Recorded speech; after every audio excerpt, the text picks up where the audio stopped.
Pemirsa, 100 tokoh menggelar aksi menolak hasil Pilpres 2024. Pasalnya pelaksanaan Pilpres kali ini dinilai menyimpang dari etika politik, agama, dan budaya bangsa.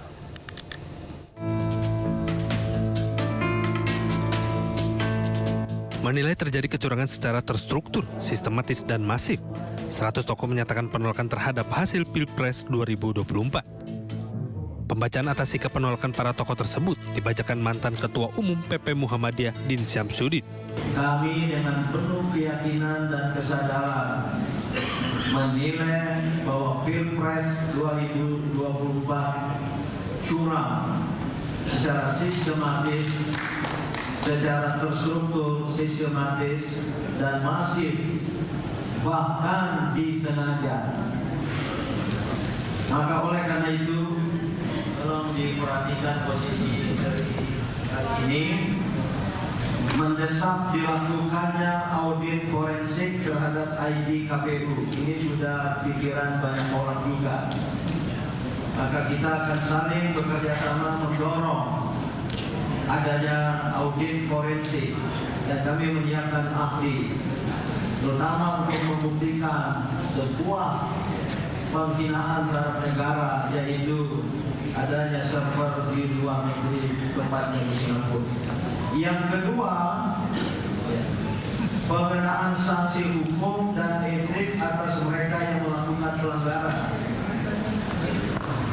Nanti apakah ada lembaga penegak hukum negara yang melakukan itu, atau kita tunggu ada kawan-kawan yang akan melakukan People's Tribunal.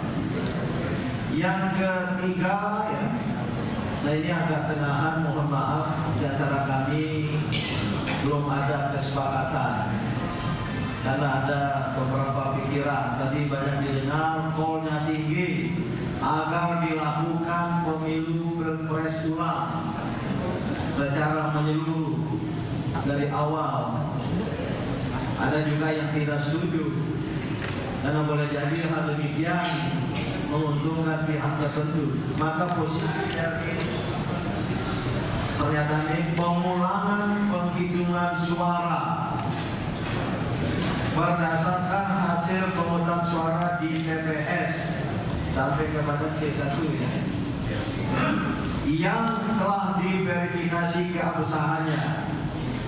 Jadi bukan hanya rekapitulasi di TPS sampai C1 dibiarkan begitu saja, diverifikasi karena ada perolehan suara sebuah atau paslon tertentu melebihi jumlah total pemilih di TPS itu. Para tokoh juga menilai pelaksanaan Pilpres 2024 menyimpang dari etika politik, agama, dan budaya bangsa. Dari Jakarta, Tim Liputan News melaporkan. Pemirsa, wacana mengusung hak angket terkait dugaan kecurangan Pilpres 2024 terus menguat. Dan anggota DPR fraksi PDI Perjuangan Adian Apitupulu menegaskan hak angket digulirkan bukan mencari kalah menang, tapi mencari kebenaran.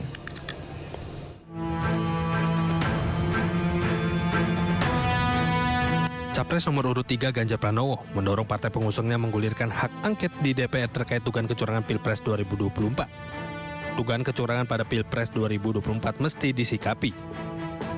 Fraksi PDIP DPR juga telah menegaskan solid melayangkan hak angket DPR guna menelisik kejanggalan dalam proses Pilpres 2024.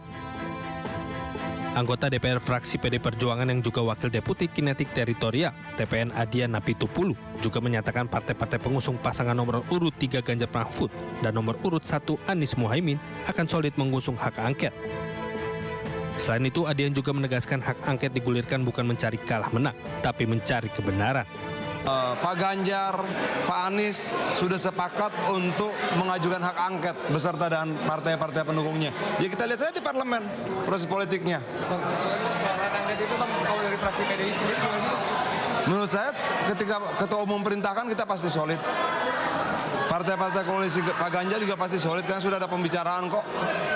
Begitu juga partai-partai koalisi Pak Anies juga pasti solid karena sudah ada pembicaraan. Kita tidak sedang mencari kalah menang saja, tapi kita sedang mencari kebenaran itu sendiri. Hak angket adalah hak untuk melakukan penyelidikan terhadap pelaksanaan suatu undang-undang, kebijakan pemerintah yang berkaitan dengan hal penting, strategis, dan berdampak luas pada kehidupan bermasyarakat. berbangsa, dan bernegara yang diduga bertentangan dengan peraturan perundang-undangan.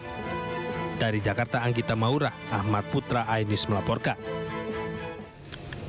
Tidak, pemirsa, Capres Anies Baswedan mengatakan Koalisi Perubahan mendukung usul Capres Ganjar Pranowo agar DPR menggunakan hak angket untuk mengusut kecurangan Pilpres. Anies yakin proses hak angket bisa berjalan karena dikawal fraksi PDI Perjuangan yang merupakan fraksi terbesar di DPR. Kita mendengar akan dilakukan, kami melihat itu ada inisiatif yang baik. Dan ketika Pak Ganjar menyampaikan keinginan untuk melakukan angket itu, fraksi PDI Perjuangan adalah fraksi yang terbesar. Kami yakin bahwa Koalisi Perubahan, Partai Nasdem, Partai PKB, Partai PKS akan siap untuk bersama-sama.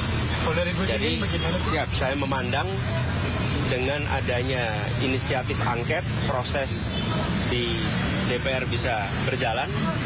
Kami siap dengan data-datanya.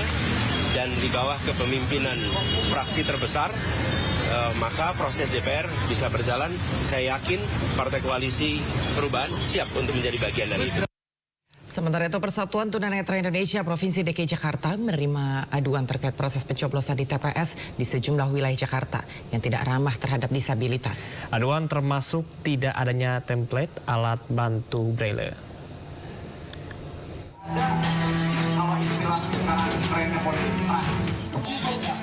Ditemui di RPTRA Mustika Kramat Jati, Jakarta. Dalam kegiatan membahas pelaksanaan pemilu 2024 lalu, Ketua Persatuan Tunanetra Indonesia DPD DKI Jakarta mendapat 58 aduan terkait pelaksanaan pemilu 2024, yakni TPS yang tidak ramah terhadap disabilitas.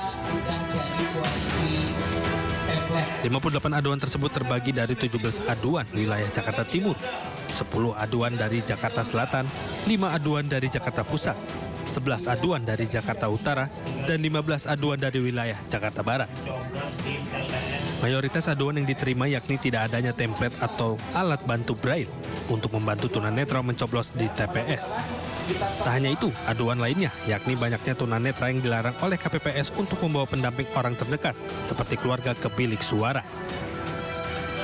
Template itu kan bentuknya lebar, tapi ternyata dilipat sama mereka, akhirnya tulisannya jadi rusak.